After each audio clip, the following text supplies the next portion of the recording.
Welcome back to another episode of Fallout 76, and today I wanted to share with you guys my thoughts on the beta, but I don't really want to echo the thoughts of other people. I don't want to repeat the same stuff like, yeah, the frame rate, the FOV, the gunplay, the performance, the engine is old, whatever. Instead, I wanted to focus on something that doesn't get mentioned a lot, which is the base building aspect of the game. Alright, so let me start with the positives. It's been noted that Fallout 76 has a more survival multiplayer focus than other Fallouts, and I feel like the base building mechanic in the game fits in perfectly with that. I feel like the idea of allowing the player to move your camp without any sort of restrictions other than whether or not there's a mission area nearby, I feel like that's great. So it doesn't put a lot of constraints on you. If you chose a place that you're not really happy with, you can always just change your base location, and it also gives you the opportunity to explore the map and to find cool spots where you can build your base. So I feel like that's an awesome thing to do. It fits in perfectly with the idea of it being more survival oriented, because what I've noticed from seeing other players is that usually what people do is that they use the camp as a temporary sort of like base.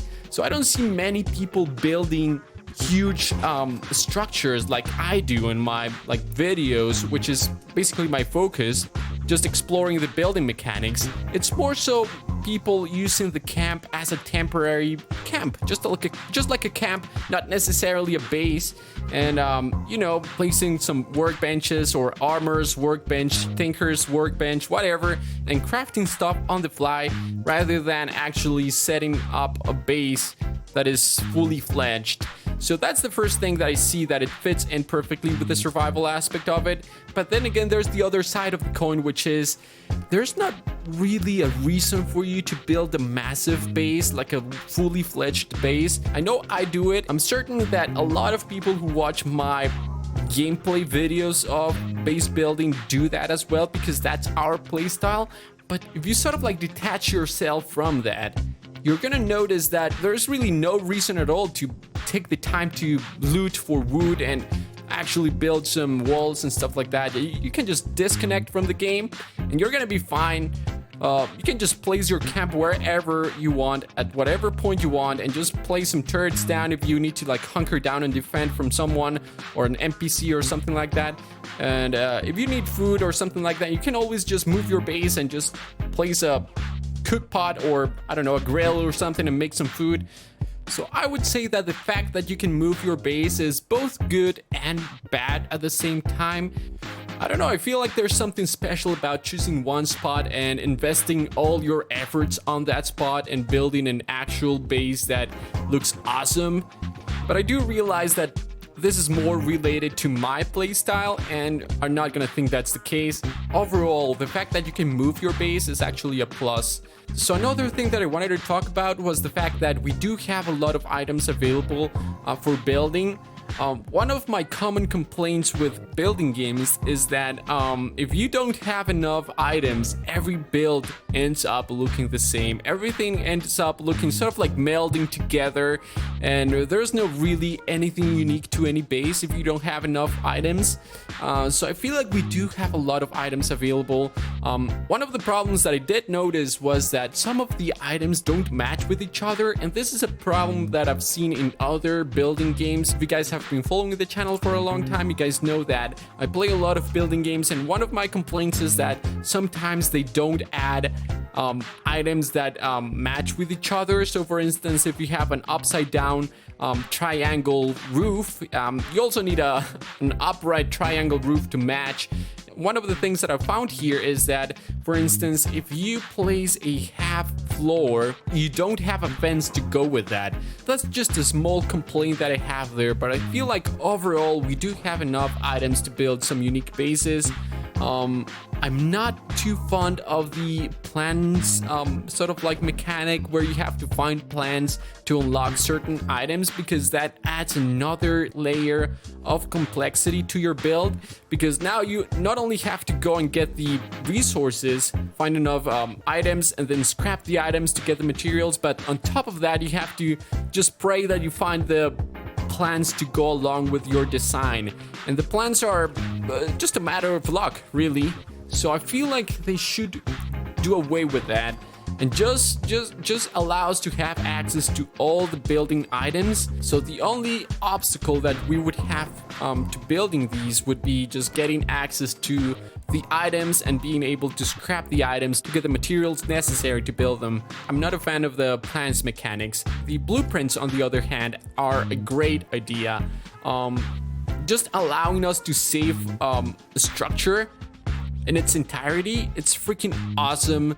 Of course, it doesn't mean that you don't need to collect the materials, you just have the shape already done. So if you just got lucky during your building and just found a cool combination of things that is easy to forget, you can just save it as a blueprint and then you'll have it there forever. The idea of being able to move your base and saving the structure itself, that's also very cool.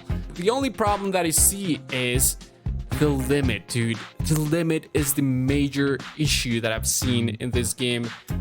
Your camp budget is just not enough to build something awesome and cool, and I don't know if it's because of the server, it's a server issue, maybe they just don't want to clutter the servers, it might be a technical issue, but at the end of the day, I feel like they need to increase the camp budget to allow us to make something cool. Turrets, for instance, I saw one comment saying turrets take up a lot of your budget. And on top of that, we have the problem that if you store a structure in your camp, it contributes to your camp budget, even though you didn't place it on your new location. So I don't really understand why that is the case. In my opinion, it doesn't really matter what you have stored, only what you place down on the map. So that's why I have this sneaking suspicion that this is a technical issue. So yeah, I would say if I had to point at one issue and say this is the biggest problem that the building mechanic has in Fallout 76, I would say the camp budget is the biggest obstacle there. If you want to build a large base with turrets, some basic defenses and crops and some decorations on the inside, you're gonna struggle with this camp budget, especially if you already have some structures saved and stored in your camp. And finally, another issue that I found with the base building is the key bindings and the user interface. It's not really something that I'm too happy with. And this, again, is more of a pet peeve. I don't know if they're going to change this before release, or maybe they're going to allow you to rebind some of the keys. I don't think so. But as it stands right now, I'm not happy with the key bindings for building. Like, I don't like pressing Z and C to change between categories and then up and down arrow keys to switch between items and then just have to move my mouse. It's like I should be able to build with one hand on my keyboard and one hand on my mouse. You can just tell that the building interface is not very well thought out because you have to use your mouse wheel to change the position of the item in 3D space. Like, that's not a well developed interface for that. Anyway, those are my thoughts on the base building in Fallout 76, which is something that I don't see a lot about in the general conversation. I see a lot of people talking about the engine, the frame rates, and the FOV, and there's certainly a good argument there. I just wanted to give my 2 cents on this topic, which is something that I really enjoy, and I've been playing a lot of building games recently, so I thought I would give you guys my perspective on this specific, very limited aspect of the game. So thank you guys so very much for watching. Hope you guys enjoyed it. If you did, remember to hit the bell, hit the subscribe button, and I'll see you guys in the next one. Bye bye.